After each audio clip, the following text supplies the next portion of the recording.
Hey everybody, I have a quick share today. Anna, who is Serenity Creations here on YouTube, she did a video on how to make a wire wrapped ring. So I figured after I saw her last ring that she showed and check out her tutorial video, I'll link it below if I can remember to do that. But she showed the tutorial and I thought, well, I really like that last ring. I want to try and make one, but I don't want to go out and buy the stuff that I might need because I thought I had a lot of the stuff already. So let me show you what I used. I have these beads. I have lots of beads that I haven't been using, but some of them are from like junk jewelry. And these beads right here in this compartment and this one, and actually this one all came from like a necklace, and this one as well. So I really like them because I like the shape that they're in. And so I used some of those for my ring.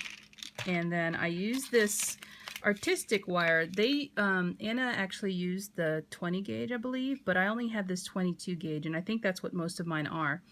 And I had purchased this huge roll of white. It says egg white at Tuesday morning. So you guys, if you have a Tuesday morning near you, this huge roll was $2.99, and I think they're getting theirs for $10 in downtown LA and in Michael's. But this is a really big roll of the 22 gauge, so I didn't want to go out and buy the 20 just because I already had this and I probably wasn't going to use it for very much. Of course, I already had the eye pins as well because I had planned on making some charms, and then all of the tools. So my husband bought these for me. These are the flesh cutters. And he actually bought these for me to cut apart the dies, and they're actually a different metal at the tip. It's a much stronger metal, apparently. And then he filed them down too for me because he just thought that they could be a little bit better. So he got those for me.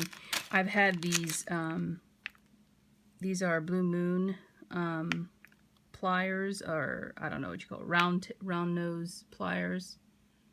And then the other thing I realized I had is a pair of these.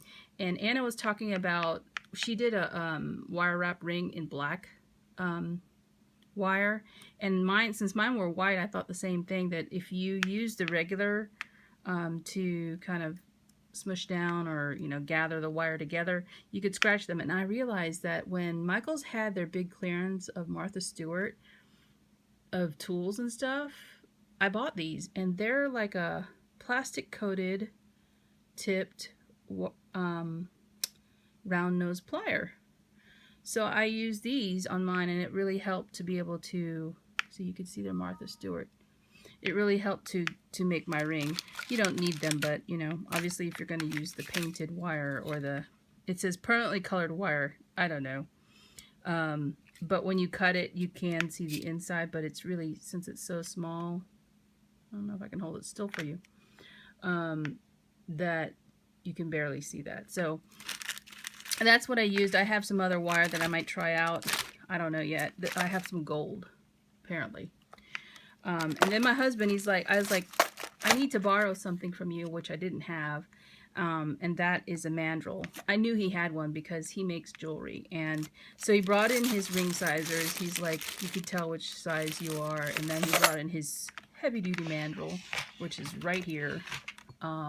This is really heavy. This is like hardened steel. And you guys know I've mentioned before in some older videos, and I don't know, you know, if you guys are new to my YouTube channel, sorry. He does make jewelry from time to time, and actually that's what he studied in college.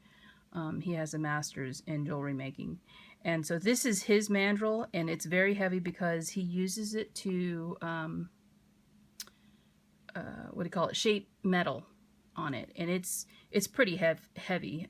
It's not hollow like the ones that you might get at Michael's. You don't need one like this, but this is what I had, or he had. And so he let me borrow his, and you can see all the sizing on here. So I'm going to show you one of his rings that he has made, probably using this mandrel. is right here. It's really big. This is kind of his style of jewelry. He doesn't set stones. He's more of a metal kind of person. He can do that. He's been taught to do that, but that's not his specialty or his desire to do that. He's kind of a strange individual when it comes to his art. So this is one of his rings, and you can kind of see it's kind of creepy. It has these little things coming out. This is a great Halloween ring, what I was thinking. And it's actually 2 pieces, so he's made it so that, and I don't know if you'll be able to see this. Well, actually I'm going to show you. It comes apart. It's actually 2 separate rings. See, it's held together by these 2 little pins that he's put in here. One on top and one on the bottom, and there's holes on this side so they can mate together. And this is this ring is actually, I believe it's silver, but it has to be polished. It's been sitting, we have a display cabinet that has all of his jewelry in it, and it's been sitting in there for a while, so it's never been really polished, probably since he actually made it. And I actually like the coloring on it, so I don't know if I would polish it even if I were to wear it, but this is kind of creepy. It's very heavy too. It's heavy for a ring because there's a lot of metal there, and you can see the kind of work that he put into creating something like this, because this is all metal. But anyway, that's not why I'm here. I'm here to share with you the ring I created. Here it is after all that, right? So again, I used the white wire that I got from Tuesday Morning, and Anna shows how to create the wire wrapping and then all of the dangles that go on it. And so the beads that I used were from that box that I showed you. And some of the beads are not round like this one. This is what I loved about them, is they're little star-shaped beads right there. So I have a couple of them on here, and I did all of the eye pins, is that what they're called? Or head pins? Head pins, yeah. I put all of these on the charm, so and then stuck them on here. And I think maybe it needs one more, I don't know, but it was made to fit my ring finger.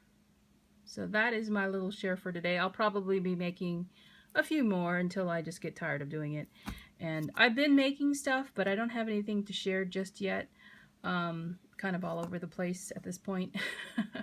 And also my mojo is kind of like taking a break too. So I've been crafting here and there, just not finishing a whole lot. So anyway, that's my share for today, and I hope you enjoyed it. Talk to you soon. Bye.